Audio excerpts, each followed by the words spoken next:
भाई जो गुरु बचन पे डट गे, कट गे फंद 84 के। गरीब सतगुरु शिकलीगर बने। शिकलीगर होता है जो ताले की चाबी बनाता है कूट कूट के। गरीब सतगुरु शिकलीगर बने और यो तंतेगा दे। और हमारा शरीर तो जो है वो तलवार के जैसा था। जुगन जुगन के मोर्चे और खोए ब्रह्म संदेह। शिकलीगर तालों को ताली लगाते थे जो नई चाबी एक कील को कूट छेद कर बना देते थे। सतगुरु इसी प्रकार हम जीवों को भक्ति करने योग्य शब्द की चोट मारकर बनाते हैं। इसलिए कहा है कि सतगुरु शिकलीगर बने। और ये शरीर तेगा यानी तलवार तुल्य है। इस शरीर से भक्ति करके जन्म मरण से छुटकारा पाने का युद्ध जीतना है। सतगुरु युगों युगों का भ्रम निवारण करके सर्व शंकाओं का नाश कर देते हैं। वाणी संख्या 97। गरीब सतगुरु कंद कपूर है। कंद यानी फल और कपूर यानी अमृत जैसा। सतगुरु कंद कपूर है और हमरी तुनका दे। और हम क्या हैं? तुनके जैसे। तुनका क्या होता है? जैसे कोई लकड़ी का कोई होता है ना, वो तिनका, सूखा जो तिनका जो घास का होता है। कहते हैं हमारे सतगुरुदेव भगवान तो अमृत जैसे फल हैं और हम जीव क्या हैं? तिनके जैसे, वो भी सूखा तिनका। स्वाति सीप का मेल है चंद चकोरा ने। सतगुरु जी तो अमृत फल तुल्य है, हमारा शरीर तो तिनके तुल्य है। जैसे स्वाति नक्षत्र की वर्षा की बूंद सीप के मुंह में गिरने से मोती बन जाता है, ऐसे सतगुरु जी ने हमारे अंतःकरण रूपी सीप में यानी हमारे हृदय में सत्य साधना रूपी स्वाति की बूंद डाली, यानी अपना तत्व ज्ञान डाला, अपना उपदेश डाला, वो मंत्र डाले। हमने परमात्मा रूपी सतगुरु में इतनी लगन लगाई। किस में लगाई?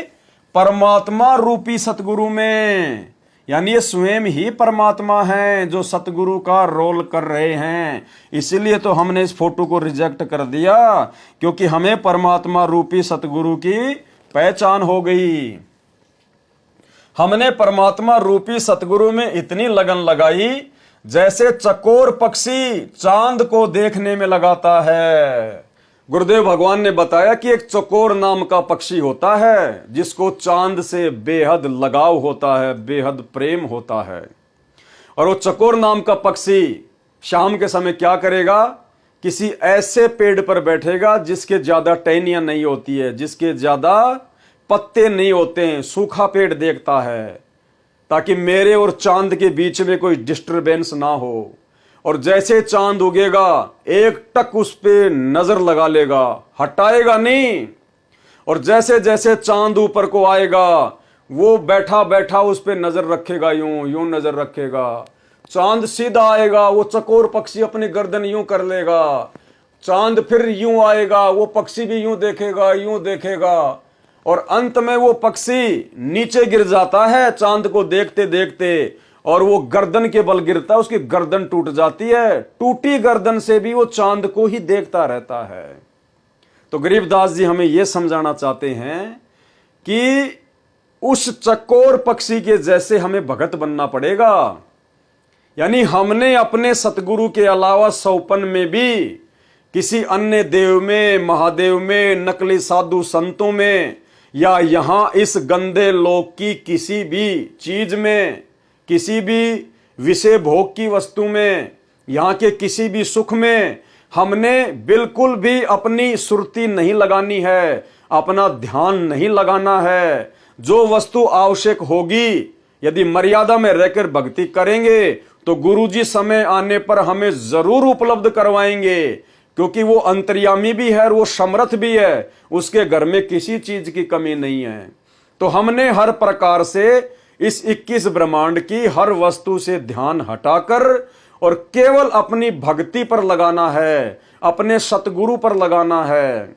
कोई चीज उनके और हमारे बीच में बाधा नहीं बननी चाहिए, हमारे मन में कोई विकार नहीं आना चाहिए।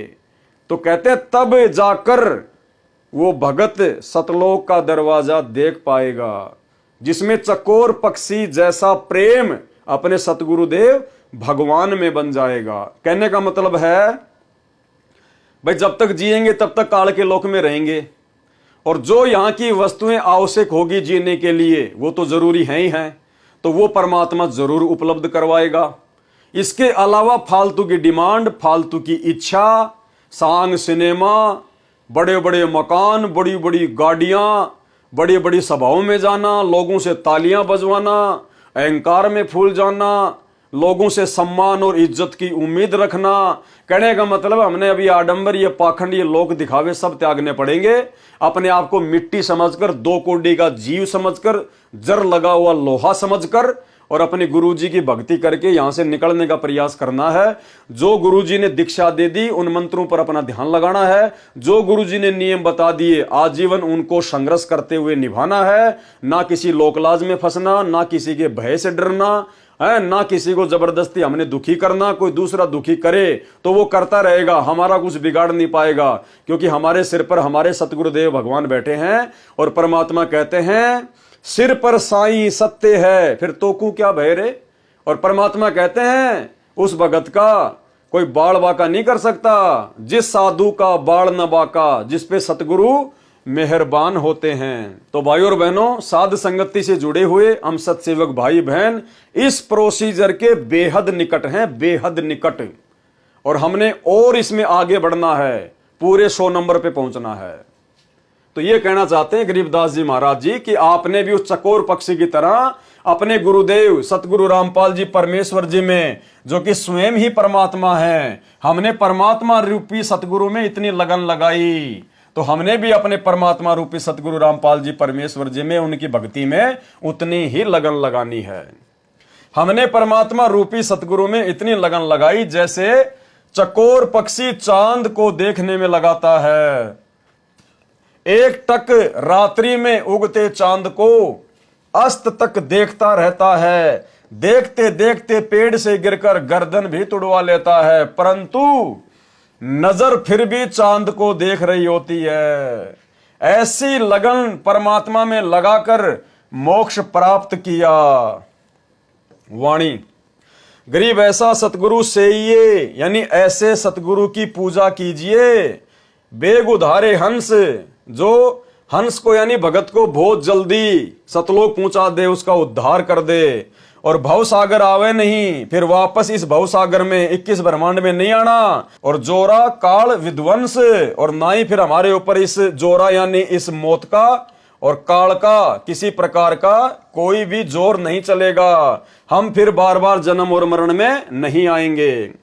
गरीब ऐसा सतगुरु से ये बेग उदारे हंस, भव सागर आवे नहीं, जोरा काल विध्वंस, यानी इस काल और इस मृत्यु के विध्वंस में फिर हम वापस नहीं फंसेंगे। भव सागर आवे नहीं। सरलार्थ ऐसा सतगुरु कीजिए जो शीघ्र कल्याण करे। हंस रूपी भगत को संदेश दिया है, आगे कहा है कि फिर संसार सागर में पुनः जन्म नहीं लेता।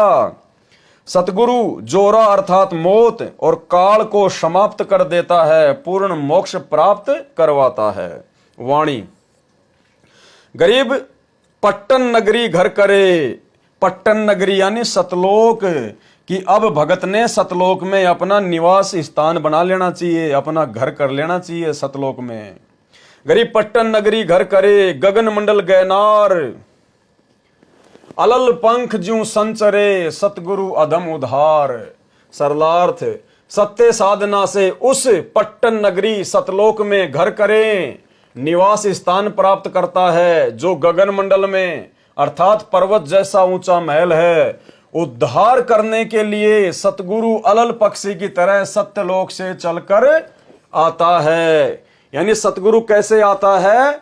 अलल पक्षी की तरह सतगुरु अपने भक्तों को लेने के लिए यहां आता है। वाणी गरीब अलल पंख अनुराग है और सुन मंडल रहे थीर, दास गरीब उधारिया सतगुरु मिले कबीर।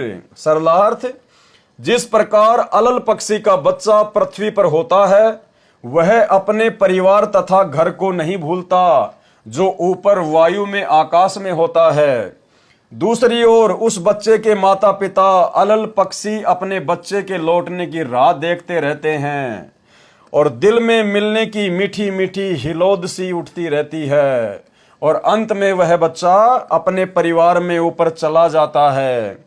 इसी प्रकार परमात्मा आपको सदा चाहता है कि मेरे बच्चे मेरे पास सतलोक में आ जाएं, सदा सुखी हो जाएं। हम सतगुरु के भगत अलल पंख के बच्चे की तरह परमात्मा को तथा अपने घर सत्यलोक को नहीं भूलेंगे तो एक दिन हम सतलोक चले जाएंगे।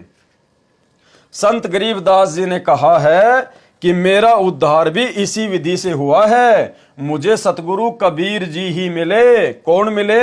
सतगुरु कबीर जी मिले। तो भाई हमें कौन मिला फिर आज? वही सतगुरु कबीर जी मिला है। इसलिए हमने इस कागज की फोटो को सतगुरु मानना। गुरु बचन पे डट गए,